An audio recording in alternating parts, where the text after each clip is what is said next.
नमस्कार मित्रों, स्वागत है आपका हमारे YouTube चैनल गौरव चौहान स्टडी में।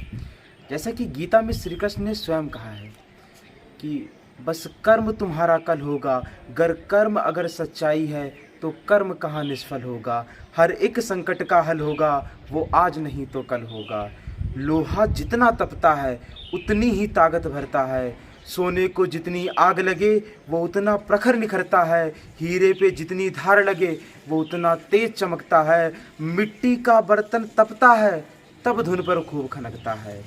सूरज जैसा बनना है तो सूरज जैसा जलना होगा, नदियों सा आदर पाना है तो पर्वत छोड़ निकलना होगा। हम आदम के बेटे हैं, क्यों सोचे राह सरल होगी, कुछ ज़्यादा वक्त लगेगा पर संघर्ष जरूर सफल होगा। हर एक संकट का हल होगा, वो आज नहीं तो कल होगा। क्लासेस में हमने हिमालय का अध्ययन उनकी श्रेणियों के क्रम में किया था। ट्रांस हिमालय को पढ़ा था, बृहद हिमालय को पढ़ा, फिर लघु हिमालय को, शिवालिक हिमालय को, और जो उत्तर पूर्व की पहाड़ियां हैं उनके बारे में हमने चर्चा की थी। आज भी हम हिमालय के बारे में पढ़ेंगे, लेकिन हिमालय का अध्ययन हम दूसरे प्रकार से करेंगे। एक भूगर्भ शास्त्री थे जिनका नाम था सिडनी बुराड़। क्या नाम था? सिडनी बुराड़। इन सिडनी बुराड़ ने क्या किया था, बोला कि यार ये श्रेणियों के माध्यम से क्या हिमालय का अध्ययन करना है। अगर हमको हिमालय का अध्ययन करना है तो हिमालय से जो नदियां निकल रही हैं, नदियां जो हिमालय के पार्ट्स को डिवाइड कर रही हैं, उनके हिसाब से अध्ययन करो। तो उन्होंने क्या किया, हिमालय से जो नदियां निकल रही थी या जो नदियां हिमालय को विभाजित कर रही थी, उनके आधार पर हिमालय को 4 भागों में डिवाइड कर दिया था। तो उन्होंने नदियों के विभाजन को ही हिमालय का मूल विभाजक आधार माना। किसने? सिडनी बुराड़ ने। किसको माना है? जो नदियों का विभाजन है उसको। सिडनी बुराड़ ने जो हिमालय को नदियों के आधार पर 4 भागों में बांटा, वो कौन कौन से हैं? सबसे पहला कश्मीर हिमालय, उसके बाद कुमायूं हिमालय, फिर नेपाल हिमालय और असम हिमालय। तो 4 भागों में बांटा है। सबसे पहला हो गया था, तो देखिए इस तरह से, ये रहा हमारा हिमालय। ये हिमालय से नदी निकली है सिंधु नदी, और ये निकली है सतलज नदी। ये इधर आ गई है काली नदी, ये आ गई है तीस्ता नदी, और ये इधर ब्रह्मपुत्र नदी। ये हमने कुछ नदियां निकाल दी हैं जिनके आधार पर सिडनी बुराड़ ने हिमालय को डिवाइड किया है। कौन कौन सी नदियां हैं? सिंधु नदी, सतलज नदी, काली नदी, तीस्ता नदी और ब्रह्मपुत्र नदी। कौन कौन सी नदियां हैं? सबसे पहले आ गई सिंधु नदी, फिर सतलज नदी, काली नदी, तीस्ता नदी और ब्रह्मपुत्र नदी। तो इन 5 नदियों के आधार पर इन्होंने हिमालय को 4 भागों में बांटा है। सिंधु से लेकर सतलज तक का जो क्षेत्र है वो है कश्मीर हिमालय का। कौन सा है? कश्मीर हिमालय का। सिंधु से लेकर सतलज तक का क्षेत्र कश्मीर हिमालय का है। सतलज से लेकर काली नदी तक का जो क्षेत्र है वो कुमायूं हिमालय का है, कुमायूं हिमालय का। काली नदी से लेकर तीस्ता नदी तक नेपाल हिमालय, और तीस्ता से लेकर ब्रह्मपुत्र नदी तक असम हिमालय। ये हो जाएगा, ठीक है।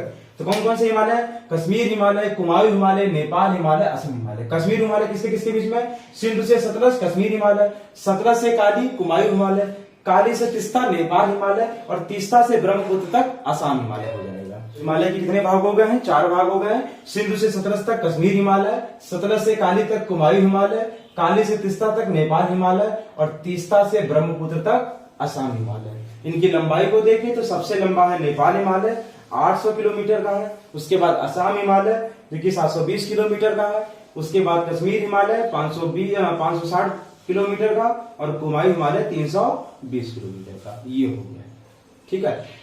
और अगर हाइट में देखा जाए तो सबसे लंबा, सबसे ऊंचाई की जो चोटियां हैं वो इस नेपाल हिमालय में है, क्योंकि इस नेपाल हिमालय में ही माउंट एवरेस्ट हो गई है, मकालू हो गई है, मंसालू हो गई है। ये सारी की सारी चोटियां इस नेपाल हिमालय में ही आती हैं। और उसके बाद दूसरे नंबर पर जो सबसे ऊंचा है वो कौन सा है? असम हिमालय है। कौन सा है? असम हिमालय है। अब हम इनको सिंगल सिंगल एक बार जान लेते हैं। इस कश्मीर हिमालय में कौन कौन सी श्रेणियां आती हैं? क्योंकि इस कश्मीर हिमालय में कश्मीर भी आता है, पंजाब भी आता है, और थोड़ा सा पार्ट हिमाचल प्रदेश का भी आता है। तो कौन कौन सी श्रेणियां आ जाएंगी? इसका मतलब है काराकोरम, लद्दाख, जास्कर और पीर पंजाल और धौलाधार। ये श्रेणियां जो है वो इस कश्मीर हिमालय के अंतर्गत आ जाएंगी। इस कश्मीर हिमालय को हम पंजाब हिमालय के नाम से भी जानते हैं। कौन सी नदियों के बीच में बहता है? सिंधु और सतलज नदियों के बीच में बहता है। कितना इसकी लंबाई है? तो 560 किलोमीटर की लंबाई है। आगे कुमायूं हिमालय है। सतलज से लेकर काली नदी तक का जो क्षेत्र है वो कुमायूं हिमालय का है।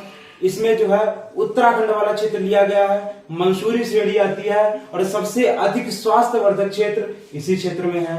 इसी में ही गंगोत्री है, यमुनोत्री है, मिलाम है, केदारनाथ है, बद्रीनाथ है। ये जितने भी ग्लेशियर है ये सबके सब कुमायूं हिमालय में आ जाएंगे। इसकी चौड़ाई, इसका जो लंबाई है वो कितनी है? 320 किलोमीटर है। आगे बढ़ेंगे तो हमको काली नदी और तीस्ता नदी दिखाई देगी। तो काली नदी और तीस्ता नदी के जो बीच का हिमालय है उसको नेपाल हिमालय कहते हैं, जिसकी लंबाई 800 किलोमीटर है और यहीं पर हिमालय की सबसे ऊंची ऊंची चोटियां पाई जाती है, माउंट एवरेस्ट, मकालू, मंसालू, ये सब के सब।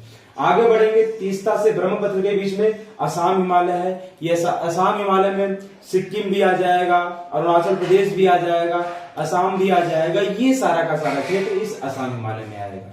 ठीक है, तो जो असम हिमालय है वो तीस्ता से ब्रह्मपुत्र नदी तक फैला हुआ है। अब हम हिमालय पर स्थित जो ग्लेशियर्स हैं, कुछ ग्लेशियर्स हैं, उनके विषय में चर्चा कर लेते हैं। हमारे हिमालय पर जो ग्लेशियर है वो दुनिया के विशालतम ग्लेशियरों में से एक है, कुछ है। ठीक है, तो जैसे कि हमने आपको बोर्ड पे दिख रहे होंगे ग्लेशियर बने हुए, जो कि हिमालयन ग्लेशियर्स हैं, जो कुछ जम्मू कश्मीर लद्दाख में है, उसके बाद कुछ उत्तराखंड में और कुछ सिक्किम में है। ठीक है, तो जो ऊपर आपको ग्लेशियर दिख रहा है, सबसे पहला जो आपको ग्लेशियर दिख रहा होगा, अगर आपके पास एटलस हो या कोई भी मैप हो, अगर उसमें प्राकृतिक हिमालयन दृश्य दे रखा होगा तो आप उसमें देखेंगे कि सबसे पश्चिम की तरफ ऊपर एकदम कॉर्नर में जो ग्लेशियर आपको दिखाई दे रहा है वो ग्लेशियर होगा बातुरा।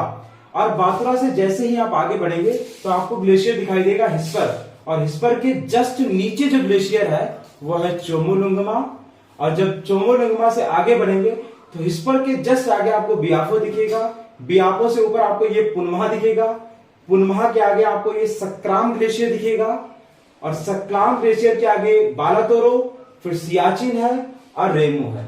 तो ये जो ग्लेशियर है ये कराकोरम हिमालय में है। किसमें है? हिमालय का जो भाग है ट्रांस हिमालय, उसकी एक श्रेणी है कराकोरम श्रेणी।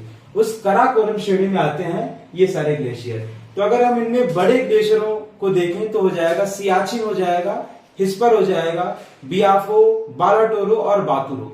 तो ये 5 ग्लेशियर हमको स्पेशली याद रखने हैं जो क्षेत्रफल की दृष्टि से सबसे बड़े ग्लेशियर हैं। सियाचिन, हिस्पर, बियाफो, बालातोरो। कौन कौन से? सियाचिन, हिस्पर, बियाफो, बालातोरो। सियाचिन, हिस्पर, बियाफो, बालातोरो। सियाचिन, हिस्पर, बियाफो, बालातोरो। सियाचिन, हिस्पर, बियाफो और बालातोरो। सियाचिन, हिस्पर, बियाफो और बालातोरो। और इसके बाद हो जाएगा बातुरो। तो ये जो है वो 5 सबसे बड़े ग्लेशियर हो जाएंगे। इसके बाद जब हम आगे बढ़ेंगे तो हमको दिखाई देगा उत्तराखंड। उत्तराखंड में हमको कुछ ग्लेशियर दिखाई देंगे, जिसमें एक है गंगोत्री, जहां से गंगा नदी निकलती है। उसके बाद आपको इसमें उत्तर की तरफ जो ग्लेशियर दिखाई दे रहा होगा वो होगा मिलाम, और मिलाम से जब आगे बढ़ेंगे तो पिंडारी ग्लेशियर होगा। कौन सा ग्लेशियर होगा? पिंडारी ग्लेशियर होगा। वहीं अगर हम यमुनोत्री के थोड़ा सा नीचे, सॉरी गंगोत्री के थोड़ा नीचे आएंगे तो हमको एक और ग्लेशियर दिखेगा जिसको हम यमुनोत्री के नाम से जानते हैं। किस नाम से जानते हैं? यमुनोत्री के नाम से।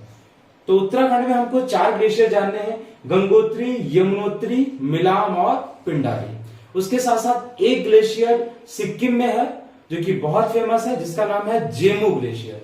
क्या नाम है? जेमू ग्लेशियर। ये जो जेमू ग्लेशियर है कहां पर है? सिक्किम में है। तो इस तरह से हमने कुछ ग्लेशियरों के बारे में देखा है। सबसे पहले हमने कराकोरम श्रेणी के जो ग्लेशियर है कौन कौन से हैं।